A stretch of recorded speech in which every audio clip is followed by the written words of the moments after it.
الشعب كل مجند استقبال هذه الابطال من اعلى قياده في هرم الدوله صاحب الجلاله الملك محمد السادس نصره الله. الشعب كل شيء خارج فرحان بنظام وانتظام.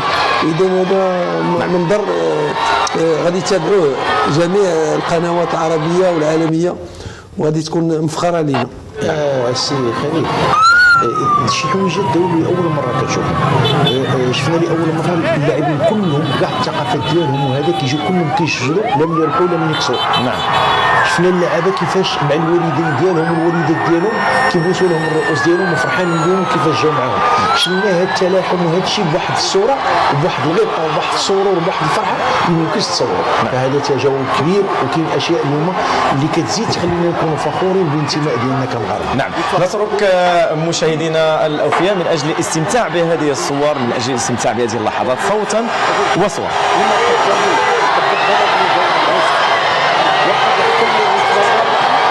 ضمن الكبار في مسابقة كونية اللي هي كأس العالم.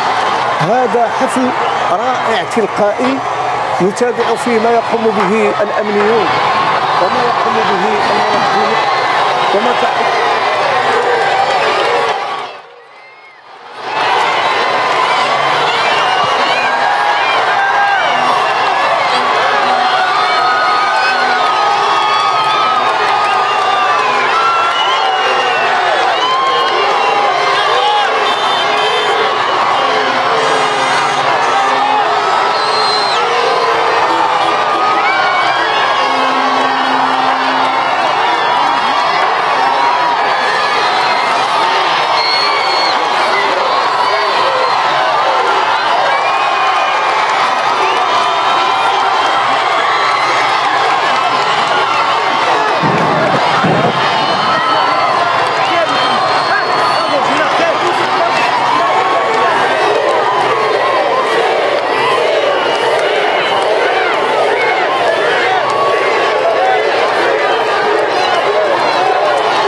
الحافلة التي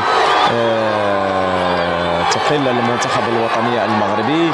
هذه الجماهير في انتظار كما قلت مرور من قبل المنتخب الوطني المغربي من اجل تحيته، من اجل شكره على كل ما بذله في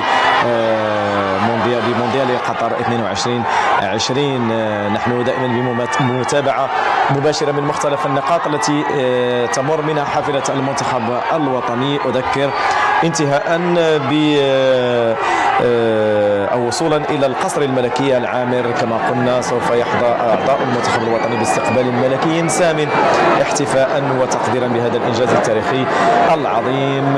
جماهير غفيرة كما توضح الصورة ما زالت تنتظر مرور الحافلة وتستشعر هذا المرور في أي لحظة من أجل إلقاء التحية على المنتخب الوطني. الجميل في الأمر سفؤاد سيونس وأن الصور التي نتابعها تظهر هذا الالتفاف كما قلنا الجماهيري حول المنتخب، حول الوطن، حول المملكة المغربية.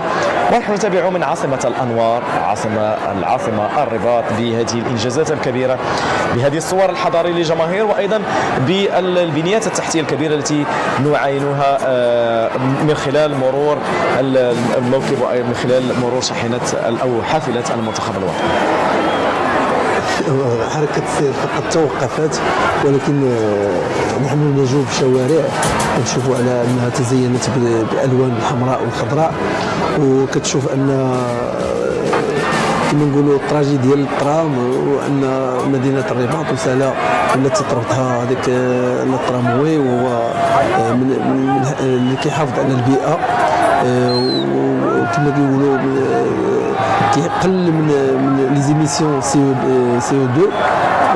وهنا باش تعرف ان المغرب خطا خطوات كبيره في وسائل تجهيز وسائل النقل الحديثه وفي وسائل الطرق اللي دوبل فوا.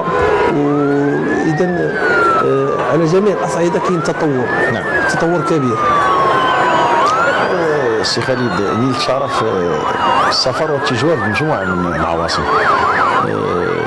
نأكد لك على ان الرباط عندها جماليه ديالها.